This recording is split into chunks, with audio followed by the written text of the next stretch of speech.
Hello everyone, नमस्ते सबैजनालाई। तपाईँहरू सन्चै हुनुहुन्छ ल? म पनि सन्चै छु। र आजको भिडियो चाहिँ मेरो के रहने छ भन्दा चाहिँ आजको भिडियो चाहिँ हामी ड्युटीतर्फ लागेको। आज चाहिँ मेरो मर्निङ सिफ्ट थियो र आज चाहिँ ड्युटी चाहिँ हाम्रो टोकल बर्मेकमा परेछ, तिमीतारको साइड। त्यहाँनिर एउटा फेस्ट छ भन्दै थियो म्यामले, अन्त त्यहाँपट्टि चाहिँ हामी दुईजनालाई स्टाफलाई बोलाएको छ। त्योतर्फ लाग्दैछ। आजको प्रोग्राम के हुनेछ तपाईँलाई देखाउने छु र मेरो भिडियो हेरिदिनुहोस् होला। अन्त त्यही भन्न चाहन्छु, आजको दिन चाहिँ राम्रो छ, घाम पनि लागेको छ, दिनले पनि साथ दिएको छ। तर अब के हुन्छ कसो हुन्छ तिमीतारकोमा के भन्नु सक्दैन, पानी पनि पर्न सक्छ। यता चाहिँ फिलहाल घाम लागिरहेछ। 7 बजी हिँडेको, बिहानै बोलाउनु भएको थियो। आजको प्रोग्राम चाहिँ सरहरू आउनुहुन्न भन्दै थियो, अन्त त्यही भएर चाहिँ हामी जाँदैछौँ। अहिले फिलहाल चाहिँ म एक्लै छु, परदेखि नाना हुनुहुन्छ। अन्त हाम्रो जनकल्याणको स्टाफ चाहिँ बोलाएको छ भनेर हामी दुईजना चाहिँ जाँदैछौँ। नाना चाहिँ पर स्टेडियमबाट जानुहुन्छ, म चाहिँ यता आसाङथाङबाट भर्खर जाँदैछु। अब के हुन्छ तपाईँलाई देखाउने छु। आजको प्रोग्राममा ड्युटीमा कस्तो हुन्छ तपाईँलाई देखाउने छु। ड्युटी त जानु बिहान गाडी नै छैन, के गर्नुपर्ने हो। एउटा गाडी पनि छैन रहेछ। अब 5 किलोमिटर हिँडाइ जस्तो छ हेलिप्याडदेखि बजार। यो आसाङथाङमा चाहिँ बिहान चाहिँ गाडी नै पाउँदैन, अलिक प्रब्लम छ। हेलिप्याड पनि आइपुग्यो। हेलिप्याडको दृश्य चाहिँ आजको यस्तो रहेछ।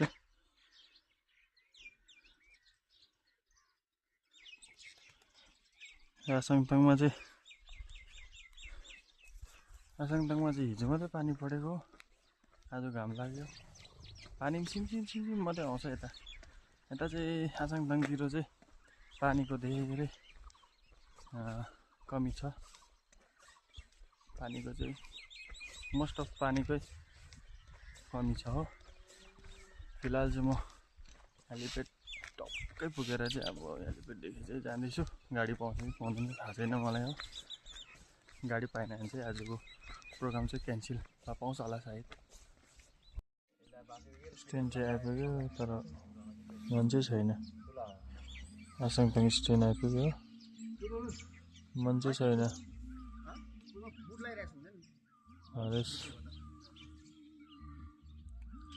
आज चाहिँ पक्का ढिलो हुने भयो। थ्याङ्क गड मैले गाडी पनि पाएँ हो। ठिक्कै गाडी आउँदो रहेछ, रोकेर चाहिँ म हिँडेँ। यस स्टेडियम चाहिँ आइपुग्यो फिलहाल चाहिँ। अब यहाँभित्र पसेर चाहिँ नानाले बोलाउनु भएको छ। नानाको रुम जाँदैछु।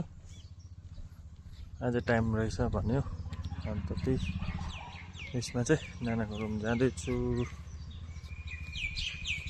यता चाहिँ नानाको रुम अरे।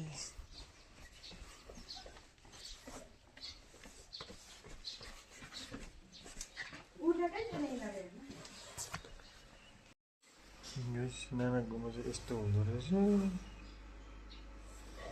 यो खानु बोलाएको मलाई चाहिँ खासै। हजुर किन? फिलहाल चाहिँ हामी लाग्यौँ। यस्तो छ हो स्थिति चाहिँ।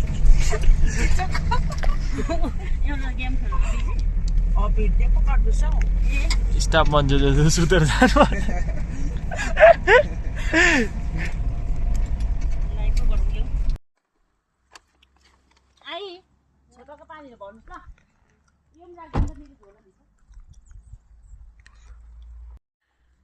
गाइस यो होमस्टे चाहिँ दामी छ, तपाईँहरू पनि भिजिट गर्नु सक्नुहुन्छ।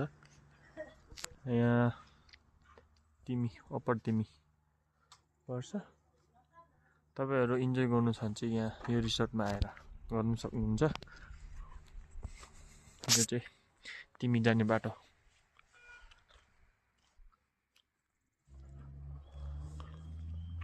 हामी चाहिँ यहाँ म्याडमको रिसोर्टमा आइपुग्यो। टिमी नाम्फिङको कोअर्डिनेटरको रिसोर्टमा आइपुग्यो। यो दामी रहेछ, तपाईँहरूले पनि भिजिट गरिदिनु सक्नुहुन्छ यहाँ रिसोर्टमा। तपाईँहरू फ्यामिली पार्टीहरू गर्नु छ भने चाहिँ यो रिसोर्टमा आएर गर्नुहुन्छ। दामी रहेछ, तपाईँहरूले एकताल भिजिट गरिदिनुहोस्।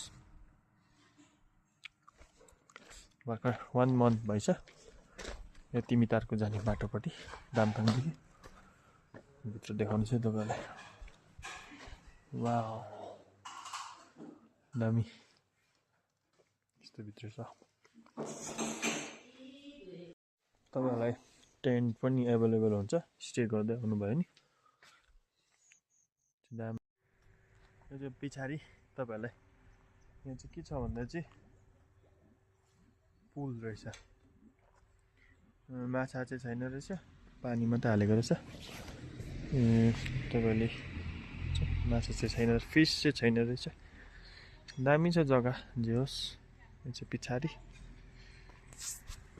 तपाईँहरू भिजिट गर्नु सक्नुहुन्छ हाम्रो टिमी नाम्फिङ कोअर्डिनेटरको रिसोर्टमा।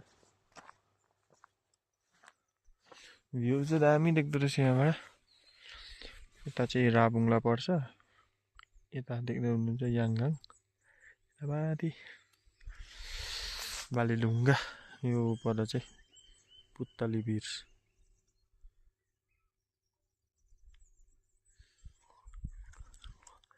यता हाम्रो नाना चाहिँ साह्रो परेर मर्नु आँट्यो ट्याक्सीमा जाने भन्नुहुँदैछ। ड्युटी जानु पनि यस्तो बिमार भयो भए त के जानु है। आजको प्लेस चाहिँ ड्युटी कहाँ परेको छ भन्दा चाहिँ यो नाम्फिङ भन्ने जग्गा स्कुलमा रहेछ। र हामी चाहिँ पुग्यो र चन्द्र नाना चाहिँ बिमार भएर ब्याक टु नाम्ची भयो। हाम्रो स्टल चाहिँ यहाँ रहेछ जनकल्याणको, र अरू एसएजीको पनि रहेछ स्टल, अन्त स्कुलहरूको पनि रहेछ। यहाँ चाहिँ प्रोग्राम यो जग्गामा नाम्फिङ भन्ने जग्गामा रहेछ। हाम्रो चाहिँ आजको मेरो ड्रेसअप ड्युटीको हो। हाम्रो चाहिँ यस्तो ड्रेसअप छ। हामी चाहिँ टुङ्गामा आइपुगिसक्यो। मसँग आउने साथी चाहिँ बिमार भएर टिमी बजारमै बस्यो। चन्द्रनाना चाहिँ भमिटिङ भएर फिलहाल चाहिँ हामी पुगिसकेको छ। अहिले एक्लै छु। बनाएको जस्तो खोइ देखाउ न, खोइ कसरी घुम्छ त्यो, खोइ देखाउ त। आम्बो यता भाइहरू चाहिँ ट्यालेन्टेड रहेछ। एक्जिबिसनको लागि आएको। यो चाहिँ कसरी कुद्छ यो गाडी चाहिँ? यसमा चाहिँ भाइले यो थपेको। भाइहरू चाहिँ ट्यालेन्टेड रहेछ। कताको भाइ? तिमी कताको हो? तिमी कताको हो? दाङको। भाइहरूले चाहिँ आफै बनाएको रहेछ।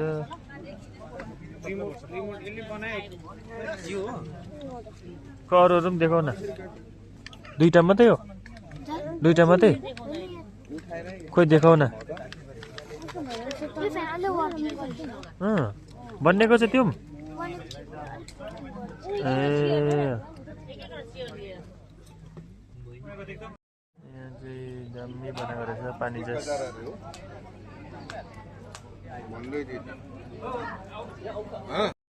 यहाँ जस्तो गरम रहेछ क्या, हाम्रो पाकेर मर्नु रहेछ ड्रेस छ यस्तो।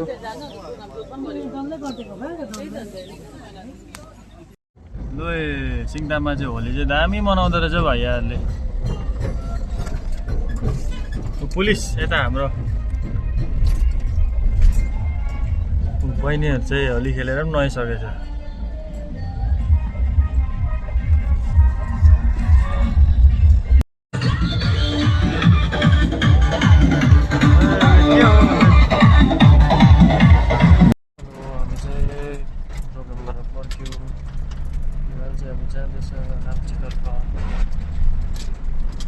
म